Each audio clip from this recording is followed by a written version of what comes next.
Hora de conversar com o Renato Meirelles. Ontem, mais ou menos nesse horário, a gente trouxe aqui o resultado do PIB do segundo trimestre, um resultado muito michuruca, uma queda de 0,1%. Depois, né, Renato, veio o Paulo Guedes falando, meu Deus do céu, ele tentou se agarrar numa tecnicidade ali, falou, não, mas veja bem, o PIB caiu 0,05%, se fosse 0,04 seria arredondado, aí não seria 0,1, seria zero. Pô, eu olhei aquilo e falei, Fernando Diniz, é você? Porra, impressionante. Enfim, enquanto o Guedes ficava lá tergiversando sobre o sexo dos anjos, o Renato ia coletando informações sobre o que significa esse número no nosso dia a dia, o que significa pra gente. E aí, Renato, bom dia pra você.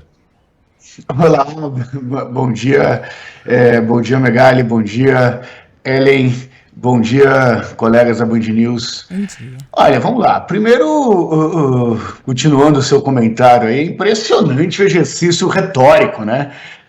E não coerente da economia sobre os resultados do PIB, na medida em que ele mesmo falou que teríamos um grande crescimento do PIB, esse grande é de 0,1. Essa queda foi de 0,1, quando, na visão do próprio ministro, o lucro seria 0,0, ou seja, ficar empatado, que não é resultado bom para ninguém. Mas quando a gente traz essas discussões para a economia real, a dona Maria não entende o que é esse tal de PIB. O seu João não entende por que o PIB está estável, se o preço da cesta básica continua crescendo, se a conta de luz está crescendo aí mais de 30% nos últimos meses, se o valor do gás está mais de R$100.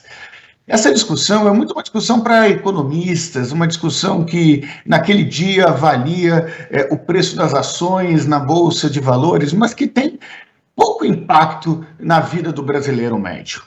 Nós sabemos que o que impacta na vida dessas pessoas, o entendimento de economia da grande maioria da nossa população, se dá antes de tudo pelas contas básicas, aquelas contas que ele paga todo mês. São as contas de luz, de gás, de água, de supermercado, o valor que ele gasta na merenda do filho que vai para a escola pública ou o que ele paga na internet. E não são valores que têm ficado estáveis, muito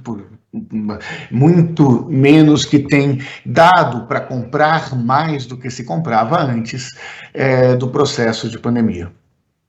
Que fica difícil entender, né, Renato? O cara abre o jornal, liga na Band News FM, tá lá, índice oficial de inflação 8,5%.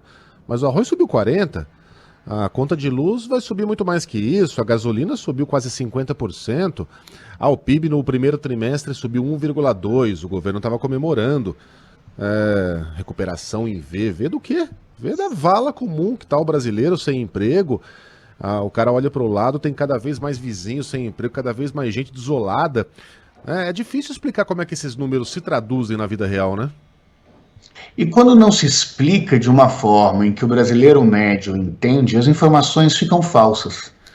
Não tem credibilidade, com isso o próprio desgaste das instituições se acentua. Um outro detalhe que não foi falado, assim, em todos esses dados econômicos, que é o que puxa o pouco crescimento do PIB, são exatamente os produtos que são exportados muitas vezes. Né?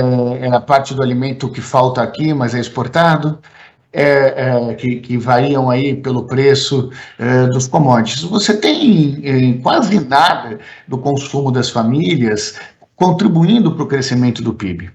O setor de serviços, que responde por uma parcela bastante importante do produto interno bruto, tem andado de lado também. E por que o setor de serviços, Megali, é tão importante? Porque o setor de serviços é o que contrata, é o que gera emprego. Então as pessoas estão sem dinheiro, não vão para o setor de serviços. O setor de serviço não contrata mais gente para prestar esse serviço. Quando os serviços estão ligados à utilização, por exemplo, de restaurantes, também impacta no consumo que essas empresas e estabelecimentos fazem para alimentar o seu estoque, e com isso tudo piora. Não existe recuperação sustentável na economia que não passe pela geração de renda e emprego. O resto é para a Bolsa de Valores ver. É isso aí, Renato. Nosso tempo está esgotado. Um grande abraço. Semana que vem a gente volta ao dia. O horário está normal, mas ao dia normal, às sextas-feiras. Bom fim de semana até. Um abraço, até a próxima.